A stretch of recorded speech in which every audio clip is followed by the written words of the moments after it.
Mungu ni mwema kila wakati. Mungu ni mwema. Mhashamu Baba Askofu, mwenyeji wetu Askofu John Ndimbo, Mhashamu Baba Askofu, baba yetu Nyaisonga, mapadre pamoja na viongozi wote wa dini ikiwemo wa dini zingine, Mheshimiwa Makamu wa Rais wa Jamhuri ya Muungano wa Tanzania, Mheshimiwa Balozi Daktari Emmanuel John Nchimbi, Spika wa Bunge la Jamhuri ya Muungano wa Tanzania.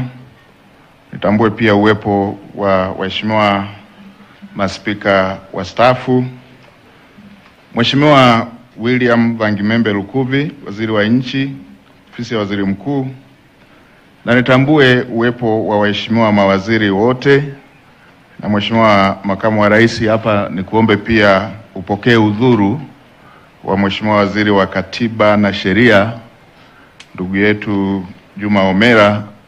Ametumwa, yuko nje ya nchi kuwakilisha nchi yetu kwenye kikao cha mawaziri wa Katiba na Sheria. Nilipokea ruhusa yake na angetamani sana na yeye leo kujumuika na mawaziri pamoja na wabunge wa mkoa wa Ruvuma. Nitambue uwepo wa waheshimiwa manaibu waziri, waheshimiwa wabunge wote, Mheshimiwa Naibu Katibu Mkuu wa chama pamoja na viongozi wote wa Chama cha Mapinduzi wa mkoa huu pamoja na mikoa jirani. Nitambue uwepo wa viongozi wengine wote wa serikali na wananchi wote mliopo hapa.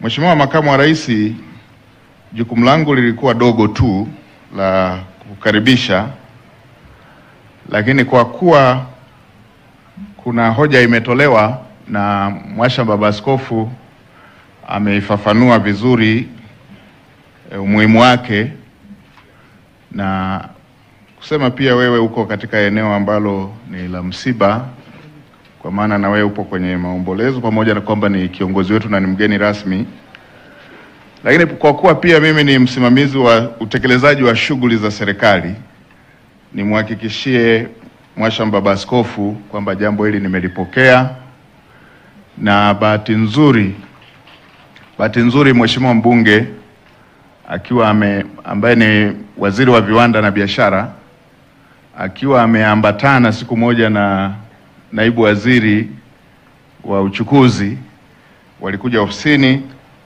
na moja ya jambo walilosema Mheshimiwa Waziri ni kwamba mawaziri hawaulizi maswali.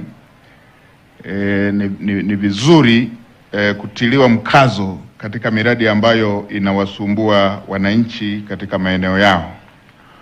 Mheshimiwa Baba Askofu, sikukusudia kulisema hili la barabara, pamoja na kwamba nimeiona kwa sababu nilipewa tu jukumu la kumkaribisha kiongozi wetu na mgeni rasmi kwenye shughuli hii kwa ajili ya kutoa salamu za serikali. Lakini nimeiona barabara yenyewe hii ya kuanzia Kitai kuja Rwanda kwenda mpaka Ndumbi, lakini na ile ya kutoka Kitai kwenda mpaka Lituhi. Mhashamu Baba Askofu, barabara ya kutoka Kitai mpaka Rwanda, mkandarasi alishalipwa fedha yake ya kutekeleza, na kama ambavyo wananchi wameweza kuona, ni dhahiri kwamba spidi ya ujenzi hairidhishi. Sasa nikutake mkuu wa mkoa, mwite mkandarasi huyu mara baada ya shughuli hii kuisha, mwambie alishapokea fedha ya awali ya ujenzi wa barabara hii, na kwa taratibu za kiserikali ni mpaka kazi aliyopewa fedha imalizike na afanye kazi nyingine, atoe certificate kwamba kazi hii imeshafanyika, ndipo apewe malipo mengine. Kwa kuwa ameshapokea fedha ya awali, kumekuwepo utaratibu wa wakandarasi kupokea fedha na kutumia kwenye shughuli zingine. Sasa muelekeze kwamba fedha alishapokea, afanye kazi ionekane na aendelee na kazi kwa kasi inayotakiwa. Kama amepokea fedha na ameanza kutumia katika maeneo mengine ama kuzurura kwingine, kamata pasipoti yake, asitoke mpaka hii kazi ikamilike na wananchi waione. Mheshimiwa Rais anataka wananchi wa Kitai, wananchi wa Ruanda, wananchi wa Litui watumie barabara hii, ndio maana fedha yake imeshatoka. Na upande wa barabara ya kutoka Ruanda mpaka Litui, taratibu za manunuzi zilikuwa zinaendelea. Niwaelekeze Wizara ya Ujenzi, harakisheni taratibu za manunuzi. Tuondoe ukiritimba. Hili ni eneo lenye potential kubwa ya kutuletea uchumi mkubwa na fedha nyingi zishughulikie taratibu katika maeneo mengine.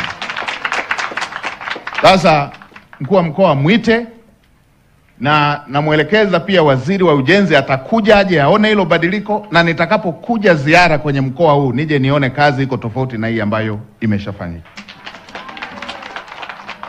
Mheshimiwa Makamu wa Rais, yale mengine ambayo yanahusisha taratibu zingine za kutekeleza kama ambavyo maombi yameletwa, tumepokea, na bahati nzuri mkoa wa Ruvuma una wabunge machachari kama ambavyo dada yao ambaye ndo alikuwa mwenyekiti wao alikuwa akiwaelekeza, alikuwa akiwaongoza. Tunaamini hata katika maeneo mengine, na wewe Mheshimiwa Makamu wa Rais, tunajua kiu yako kila wakati ya kuona maendeleo yanapatikana. Tutaendelea kupokea miongozo ili kuweza kuhakikisha haya yaliyosemwa yanafanyika. Mheshimiwa Makamu wa Rais, kwa unyenyekevu mkubwa basi nitumie fursa hii kukuomba uweze kuongea na hadhara hii. Karibu sana Mheshimiwa Makamu wa Rais.